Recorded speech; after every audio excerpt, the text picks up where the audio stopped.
بسم الله الرحمن الرحيم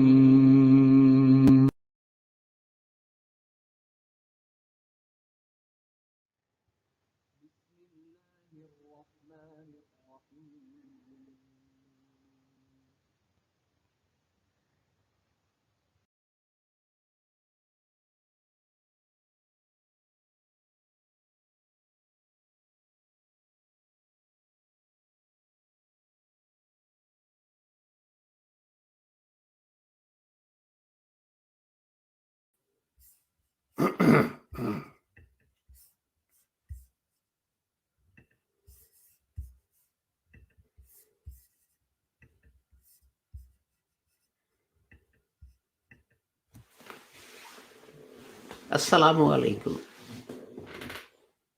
Today it is Thursday, the 28th of October 2021, and in our series Reflections on the Holy Quran, this is broadcast number 271. And we have been looking at the Holy Quran, chapter 2, verse 94. And we've been looking at the meanings of the words of this verse of the Holy Quran. And this is our third broadcast in looking at the words of this verse of the Holy Quran. Just to remind you that these broadcasts are brought to you by the Lahore Ahmadiyya community, which is also known as the Lahore Ahmadiyya movement and Ahmadiyya Anjuman Islam, which was founded by Hazrat Mirza Ghulam Ahmad, whose teaching was that although people want to bring another prophet after the Holy Prophet Muhammad, but the Holy Quran says he is Khatmun Nabiyyin, and the Holy Prophet explained this by saying, La Nabi Abadi, there is no prophet after me. So no means no prophet, not an old one, not a new one. But the Holy Prophet further said that when there is need, a reformer, a mujaddid will come to guide the Muslim Ummah back to the right path. And of course, if this happens, then, there'll be differences of opinion. But the Holy Prophet also said that the difference of opinion among the members of my community is a blessing. And why is it a blessing? Because the idea is that people will rationally and logically and with respect and argument try and put forward their point of view and not start calling each other kafir and heretic and out of fold of Islam. Because the Holy Prophet himself said that if one reciter of the kalima says to another reciter of the kalima, you're a kafir, you're not a Muslim, then the person saying it is closer to heresy. So this is worth remembering. And Hazrat Mirza Ghulam Ahmad also taught that although people say Ayah Rajam and Surah Walayat are missing from the Holy Quran, this is untrue because God has promised in the Holy Quran that He revealed it and He will protect it. And if anything is missing from the Holy Quran, that means that God failed to protect the Holy Quran. Similarly, people say that verses of the Holy Quran are abrogated.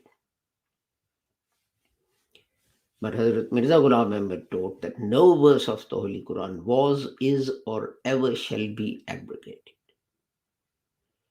And Hazrat Mirza Ghulam Ahmad stressed on the need for jihad, and that jihad is a duty of every single Muslim. But jihad as defined by the Holy Prophet Muhammad, not by some jurist, by some Maulana, some religious personality. And the Holy Prophet Muhammad defined jihad by saying, as he returned from fighting, that Muslims were returning from the minor jihad to the major jihad. And then went on to explain that the major jihad is a struggle against your own selfish desires, envy and hatred and greed and dishonesty and lying, and the list is a long one. Everyone knows it well. I need not repeat it here. So remember these things. We are going to deal with verse 94 of chapter 2. So let us turn to that.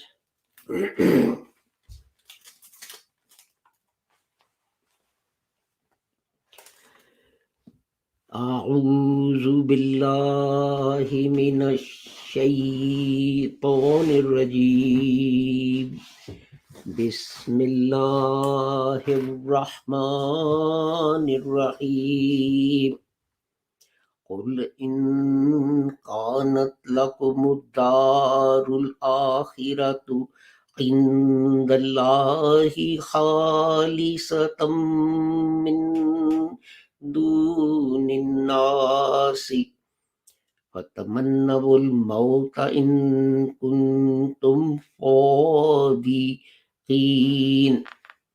Say, if the abode of the hereafter with Allah is specially for you, to the exclusion of other people, then invoke death if you are truthful. I have explained that this was in fact a challenge to the Christians and the Jews of Medina and surrounding areas. And when the Holy Prophet Muhammad could not convince them by rational argument, and then he would say that, okay, let's decide this by invoking Allah. Let him decide. Yesterday, we looked at the word al-akhirah, al-akhiratu, and today we are going to look at the word khalifa, khalifatan. So let us turn to the Arabic dictionaries and see what they tell us about these words of the Holy Quran. You'll probably find that a few minutes ago when I did my Urdu broadcast, the pages all got out of order. Okay, now the root, the triliteral consonant root, to use its full long name, is Ha Lam Thad. And it occurs in the Holy Quran 31 times. Yes, 31 times. 11 times as Mukhlis. And 9 times as Mukhlas. Mukhlis and Mukhlas. And then we have this word occurring 5 times as Khalisa. Khalisa. And twice, 2 words, Akhlaqu that occurs in that form twice, and khalis twice in that form, and once as halasu and once as astakhlis. Actually, perhaps I didn't mention 5 times khalisa. Well, what it means to separate yourself, to seclude yourself. It also means sincerity, sincere. Wa tasamu billahi wa akhlasu. Chapter 4, verse 146. And they are sincere. Chapter 12, verse 80 was where the word is used to mean separated themselves. Minhu khalathu najiyya. And they separated themselves. Of course, those of you who speak Urdu know that it stands for pure and purity. Labanan khalifan, pure. Chapter 16, verse 66. And then khalisatan min dun, chapter 2, verse 94, which is this one here. And that means only, exclusively. As we saw that only we will go to heaven. So the Holy Prophet said, okay, let's ask God. And then, as I said, mukhlisun, which means mukhlisun, mukhlisin, etc., which means sincere. And so I was picking these examples out to show you how the Holy Quran, different verses of the Holy Quran, use this word. Now, if you look at it, ha, lam, thought, then we have al-khalisu, al-khalifu, khalis. And those who speak Urdu would know it means pure. But there's another word, and that is also in Urdu, afafi. And both have similar meanings. But there is a slight difference.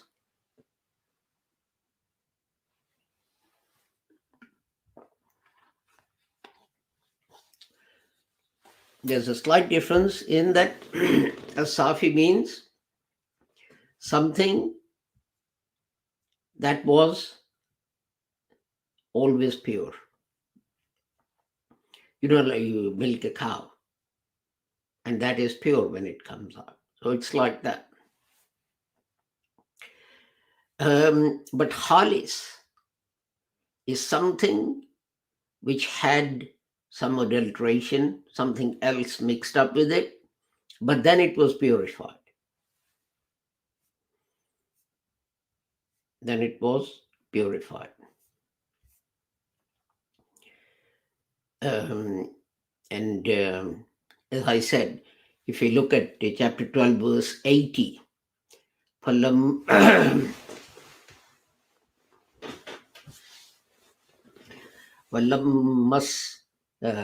mastabsu minhu halathu najiyan. And then they lost hope. Then they separated themselves to, had a meeting to decide what to do. So here, halathu means to separate yourself from others. And You also have chapter 2, verse 139. وَنَحْنُ لَهُ مُخْلِصُونَ. And we were purely worshippers, his worshippers.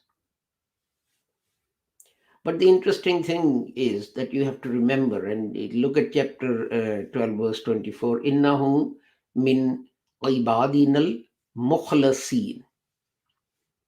There's no doubt that they were our sincere servants. Now here it's agreed that when it says mukhlis, when it says sincere, the word actually stands for being in the middle, being moderate. See, you had two communities, apart from Muslims, who claimed that they had divine revelation. There were Jews, there were Christians, and of course, the Holy Prophet sallallahu alaihi wasallam, and Muslims. And when it is said that they were khalis, they were pure, it also means that they didn't incline to either extreme. You had one extreme, which was the Jews, and we know that Judaic Mosaic law is extremely harsh. When it talks about conquering a city or a town, it says, kill everyone that you find in it. And the other extreme is the Christian law, well, as they claim, which says, just forgive everyone. It doesn't matter what they do. Don't punish them. Jesus died for our sins, so that's it. Everyone's forgiven. But can you imagine if in a class a teacher said that? The kids are writing, they're throwing chairs at each other and so on. And the teacher says, I'm too kind-hearted, I'm too soft, I'm not going to punish any of you, I'm not going to cane any of you. God forbid, that's a criminal offense anyway, but I'm not even going to give you detention or put you on report. How is he going to keep discipline in that class? How is he going to teach the kids? It's the children who will be the losers, because there'll be no discipline, and even those who want to learn won't be able to learn. I'm stressing on that, you see, because generally people think being soft and so on is, the ultimate. This is how we should be. Whether we should be soft or we should be harsh depends on the circumstance. But we should, at all times, follow the middle course. And that's in what the Holy Quran is saying in these words. And I would suggest, and let's take a step further and say that the Holy Quran is saying Muslims are moderate. Muslims are moderate. They are not extremists. They don't incline to either right or to the left. And in the same way, chapter 98, verse 5, مُخْلِصِينَ لَهُ الدِّينَ, with ikhlas, with sincerity. I would suggest that you can say that with moderation as well, going back to the argument from the previous verse of the Holy Quran. Again, chapter 4, verse 146. You can use the same argument there. وَأَخْلَصُوا دِينَهُمْ لِلَّهِ. And they sincerely and truly obeyed God. And you can apply the same idea there, because lots of people, when they become religious, they become very extreme. They start imposing their views and thoughts and so on other people. I would suggest you can take this verse to say that they are true followers of God because they are moderate. They are not extreme. Just because they are very particular about certain rituals and practices and so on, they don't impose those ideas on others. God doesn't impose these things on human beings, does he? In fact, elsewhere in the Holy Quran, God says, "What you think? If I wanted to, I couldn't have made everyone a Muslim or a believer." People believe in God. People don't believe in God. People glorify God. People abuse God. So what does he do? So we should be doing exactly the same thing. And I would suggest that, when God says that Muslims are mukhlis, it means that, yes, they truly follow God. But truly following God means being tolerant and not imposing yourself on other people. And to go back to the words that we were talking about, Khalis and Al-Fafi, and if you remember, I said that Khalis means purity in the sense that there was something mixed up, and then whatever we wanted, we purified it. I mean, take the example of Hazrat Sahib has also said this. Take the example of iron. You dig it out of the ground and it's mixed up with lots of things. Dirt and earth and weeds and God knows what else. And one at a time, you remove them and you separate so that only iron is left.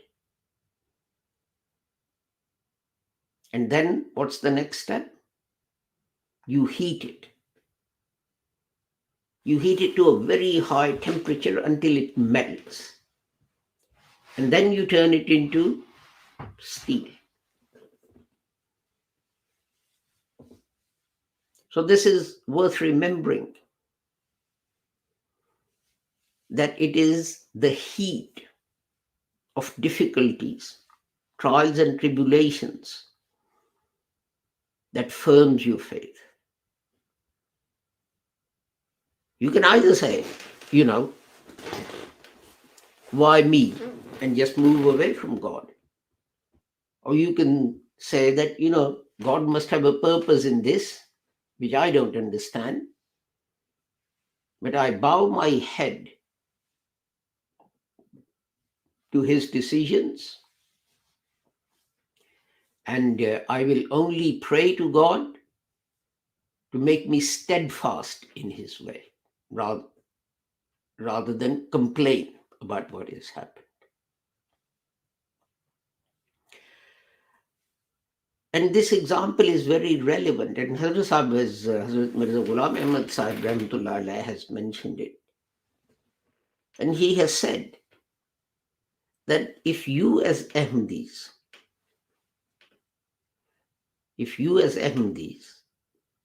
mix yourself up with everyone else